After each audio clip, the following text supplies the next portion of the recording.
था तो देवताओं के पीछे दौड़े, देवियों के पीछे दौड़े हैं। जिन पुत्रन को बहुविधि पाल्यो, जब वह पुत्र गोद में आया है, हे प्रभु गुरुदेव, जो वह पुत्र गोद में आया है, उन पुत्र को खिलाने के लिए क्या सब नहीं किए। एलसन बेलसन धोबिया के चाकसन, धोबिया के पाठसन, कोई चीज में कमी नहीं रखे हैं। लेकिन अब क्या, कहाँ सुख मिल रहा है। जब उन पुत्रों के मुंह से बोली सुनते हैं, बोली नहीं गोली सुनते हैं, तो कलेजा में लगता है प्रभु अब क्या करूं। इसलिए अब इतना तो कम से कम रखिए हे प्रभु, हर पल आपके नाम याद रहे, एक पल नहीं आपको विष्णु, ऐसा स्वभाव हमें बना दीजिए। अब सब कुछ आपको मैं समर्पण करता हूँ। देख लिया संसार से प्रेम करके, संसार से प्रेम करके मैंने देख लिया, कहीं लाभ नहीं मिला, हानि ही हानि मिला। जिन पुत्रन को भवविधि पाल्यो, देवी देव बने हैं, कहीं ले बांस दियो, खोपड़ी में शीश फारी बिक रही है, ऐसी हालत।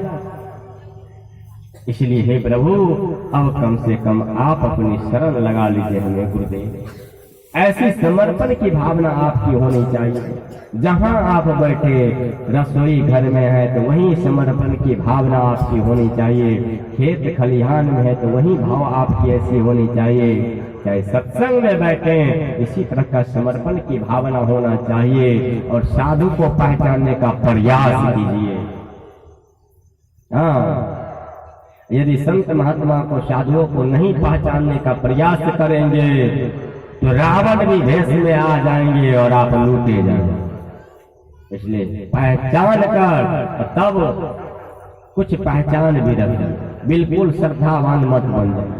प्रभु के प्रति, गुरु के प्रति तो पूरी श्रद्धावान हो जाए, क्योंकि आपके अंदर ही वह गुरु है। जिन लोगन सो नेह करत हो, सो तो वही देख गिनई है।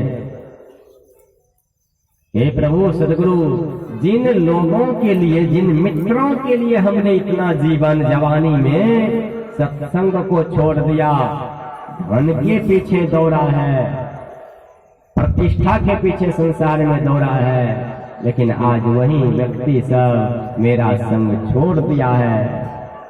कोई अपना नहीं है, सब पराया हो गया है। अब प्राण भी शरीर से निकल जाएंगे, ऐसी हालत है।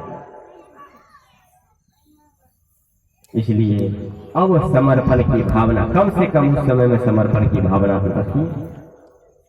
संतों ने कहा यह 30 लक्षणों में धर्म के प्रहलाद जी बतलाए, विष्णु पुराण में के माध्यम से उपदेश देते हैं। हे संसार के मानव, यह 30वां लक्षण है धर्म का, समर्पण।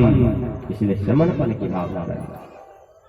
तुलसीदास जी महाराज समर्पण की भावना से कहते हैं, हे प्रभु, यदि आप कृपा करके मुझे देना ही चाहते हैं तो आप दीजिए। देही सतसंग निज अंग, श्री रंग भवभंग कारण शरण शोकहारी। क्या दीजिए हमें? सतसंग दीजिए, और कुछ नहीं दीजिए। देही सतसंग निज अंग, सत्संग क्या है? सदगुरु का निज अंग है। इसलिए यह सत्संग हमको दीजिए। निज अंग श्री रंग भवभंग शरण शोकहारी। शोक मन चिंता, सभी चिंताओं को यह खत्म करने वाली है। इसलिए यही सत्संग हमको दीजिए, और कुछ भी नहीं।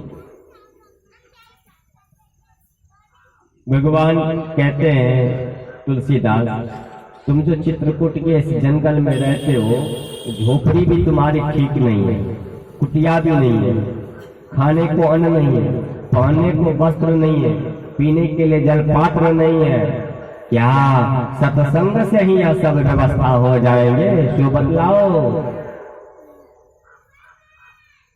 गोस्वामी जी कहते, प्रभु मान गए बात, बूढ़े आदमी का बात अवश्य मनुष्य को मान लेना चाहिए। अपने से बुजुर्ग जो है उनकी बात अवश्य मान लेना चाहिए। अब बुजुर्गों की बात, संतों की बातों को नहीं मानेंगे, सासू माँ की बातों को नहीं मानेंगे, ससुर जी की बातों को नहीं, अपने माता पिता की बातों को नहीं मानेंगे तो परेशानी बढ़ जाएगा। लोग आजकल जवानी अवस्था में आकर बूढ़े को तो ऐसे टाल देते हैं, ये क्या बोलेगा, यह क्या सुनाएगा। लेकिन कभी कभी उनका भी महत्व होता है। एक लड़का का नाना जी था, तो अपने उस लड़का का विवाह होने वाला था। लड़की पात्र बोले कि देखो लड़का तो हमको पसंद है, लेकिन बारात लेकर जो आएंगे तो उसमें एक भी बूढ़ा नहीं आना चाहिए, एक भी बूढ़ा नहीं आवे हमारे यहाँ दरवाजे पर। लड़की पात्र बोल दिए, उसको सब युवक सब बोल दिए अब एक भी बूढ़ा नहीं जाएगा, जवान लड़का ही जाएगा। सब मस्ती मारेंगे, हम लोग आराम से खुशी मनाते हुए जाएंगे, डीजे बजाते हुए जाएंगे। हाँ, नाना जी से रहा नहीं। अरे तुम लोग क्या कर रहे हो, हम नाती के बिना कैसे रहेंगे, नाती का शादी है, हम नहीं जाएंगे, हम तो जेबे जाएंगे चाहे जैसे भी वो ले जाओ, लेकिन हमको ले चलो। युवक सब का आप जाइए, नाना जी आप जाइएगा तो फिर काम बिगड़ जाएगा, वहां पर शादी नहीं होने देगा। तो नाना जी कहते हैं देखो ये काम करो, खाजा लड्डू जो बांध के ले जाओ, कपड़े लत्ते जो ट्रंक में डाल के ले जाओगे, उसी ट्रंक में हमको भी बांध दो, उसी में दबा दो, कोई नहीं देखेगा, लेकिन हमको लेकर चलो। कम से कम कान से आवाज तो सुन लेंगे ना, नाती का शादी हो रहा, हम गए थे। बूढ़ा की बात माना, किसी तरह से छुपा लिया, गाड़ी में लेकर चले गए। बारात दरवाजे लग गए तो लड़की पात्र ने आदमी को भेज दिया, देखो जी बूढ़ा भी आया कोई। उस बाराती में जाकर देखा चारों तरफ से, तो कहीं बूढ़ा दिखाई नहीं दिया। अब बूढ़ा तो है कपड़े में बंधा हुआ, लेकिन बूढ़ा दिखाई नहीं दिया। कहा नहीं कोई नहीं आया। लड़की वाला सोचा जब तक प्रश्न नहीं पूछेंगे तो काम नहीं चलेगा। प्रश्न किया, देखो जी लड़की लड़का पसंद है, सब ठीक ठाक है, शादी तो होना चाहिए, लेकिन एक शर्त है हमारी।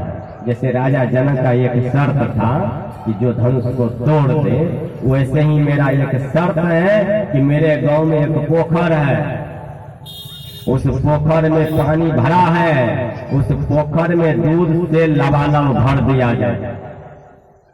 जो दूध से पानी निकाल, दूध से ही भर दे, तब तो हम शादी करेंगे अपनी बेटी की इन लड़के के साथ, हम नहीं तो नहीं करेंगे। सब बारात अपने माथे पर, युवक सब हाथ लिया माथे पर, कैसे पानी निकलेगा, इतना दूध कहाँ से लाएंगे। तो बारात वापस करके लेकर जाने लगे। तो कहा जब लेकर जा ही रहे बारात, वापस ही हुआ, शादी विवाह हुआ अब नहीं, तो बूढ़े नाना जी को क्यों बंद करके रखेंगे, उसको भी खोल दिया जाए। तो निकाल कर बाहर कर दिया। तो चलिए नाना जी अब तो नहीं हुआ शादी विवाह, वापस होना। क्या हुआ सो क्यों नहीं हुआ? हुआ तो कुछ नहीं, बात बड़ी भारी है। प्रश्न रखा गया है कि ये पोखर लबालब दूध से भर दिया जाए तब तो विवाह होगा, और नहीं तो नहीं होगा विवाह। तो बूढ़ा आदमी कहता है अरे छोटी सी बात के लिए तुम बारात वापस कर लिया, छोटी सी कैसे बात, इतना दूध कहां से लाएंगे?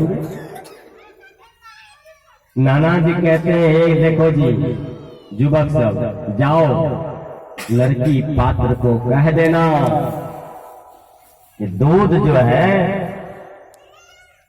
80 क्षेत्र में हम बोल दिए हैं, कई कुंटल दूध आ रहे हैं, 80 नगर में बोल दिए 100 दूध आ रहे हैं, जल्दी पानी खाली करिए इसमें से, पोखर में से।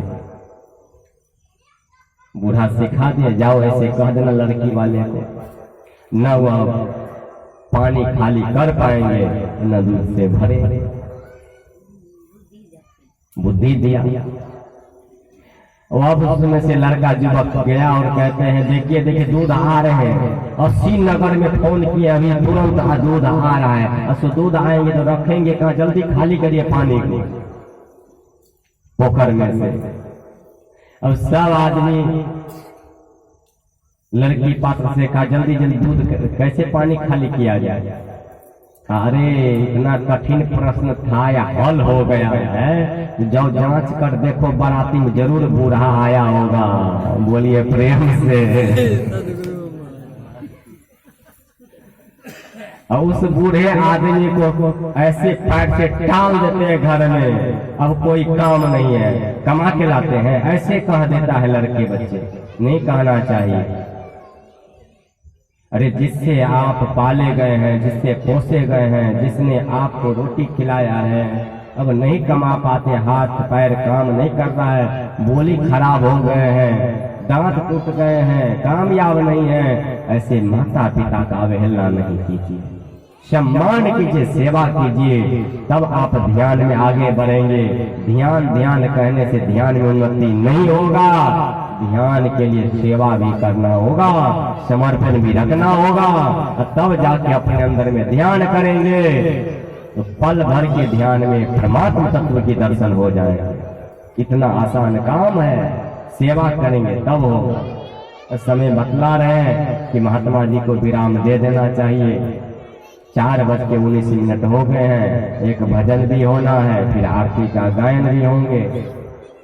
इसलिए हम लोगों को यह ध्यान रखना चाहिए कि हाँ साधु महात्मा आकर सुना रहे हैं। साधु महात्मा बुजुर्गों से भी तो बुजुर्ग हैं, ज्ञानियों से भी ज्ञानी हैं, इसलिए उनके वचन को अवश्य सुनने के लिए समय निकाल कर आना चाहिए, सुनने के लिए। और नहीं तो वही हालत होंगे, कहेंगे दूध से लबालब भर दो, तो बारात वापस करके ले जाएंगे, काम बिगड़ जाएगा।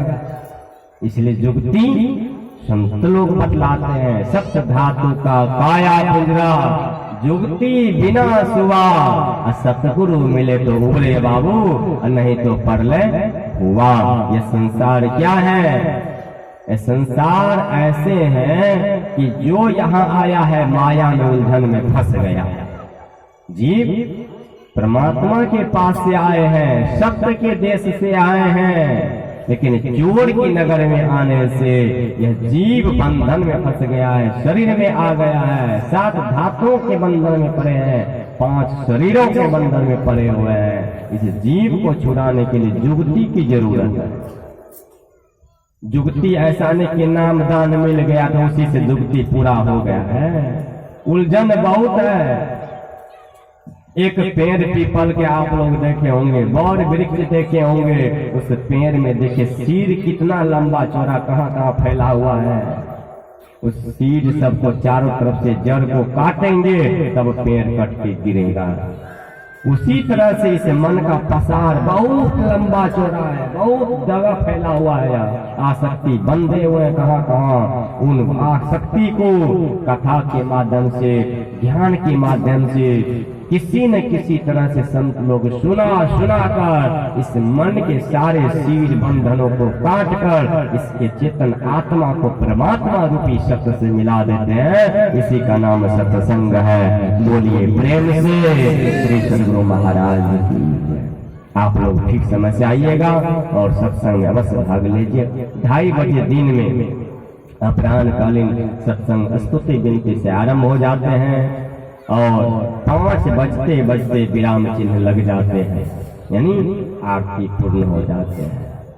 और प्रातःकालीन सत्संग का भी समय आप लोगों को मालूम होगा। 6 बजे से भजन के माध्यम से सत्संग का कार्यक्रम आरंभ हो जाते हैं और 8:30 बजे तक में आरती हो जाती है। ध्यान का भी समय आप लोगों को मालूम होगा। 3 बजे ब्रह्म मुहूर्त से 4 बजे तक, फिर 5 बजे से 6 बजे तक, फिर 10 बजे से 11 बजे पूर्वाहन और अपराह्नकालीन ध्यानाभ्यास 1 बजे से 2 बजे ही रखा गया है। इसीलिए इस सत्संग में आप लोगों को भरपूर लाभ मिले। इसलिए सत्संग में आप लोग समय से आएंगे, भाग लेंगे। बचे हुए समय में आप खेतों का भी काम काज संभाल लीजिए। नहीं संभालेंगे इस महात्मा को भूखे भगा दीजिएगा। इसीलिए महात्मा को भी भोजन चाहिए ना, तो खेत में अनाज आएंगे तब तो भोजन कराएंगे, उसकी भी जरूरत है। इसलिए खेतों का भी काम संभाल लीजिए और धन के पीछे नहीं, धन धर्म की जरूरत है, धर्म की भी जरूरत है। धन धन कहत जब धनी हो, निर्धन रहत न कोई। खाली मुंह से बोल देंगे धन नहीं होगा, इसलिए कर्म भी करना पड़ेगा। इसलिए दोनों तरह के कर्म कीजिए। अर्थात संसार में अभी सीजन है तो खेती का भी काम संभाल लीजिए और समय जरूर निकाल लीजिए कि महात्मा जी का वचन फिर मिलेंगे नहीं। तो 4 दिन के लिए हम आए हैं, आज 22 हो गए हैं, 22, 23, 24, 25 को मेरा प्रस्थान है। यहाँ से 25 तारीख को हम चले जाएंगे। और वैसे तो सबसे अधिक महात्मा की भीड़ जमते हैं अंतिम में तो हम रहेंगे ना, हम तो बीच में आए हैं, बीच का ही प्रोग्राम मेरा है, बीच में ही खाली हाथ करके हम चले जाएंगे। सब जो भी है हमारे पास में झोली में सो यहाँ दे देंगे, हम अपना चले जाएंगे। आप लोग जो लेना चाहेंगे वह समय से आएंगे, गुरुदेव की कृपा से मिल जाएंगे। बोलिए प्रेम से श्री सद्गुरु महाराज की जय।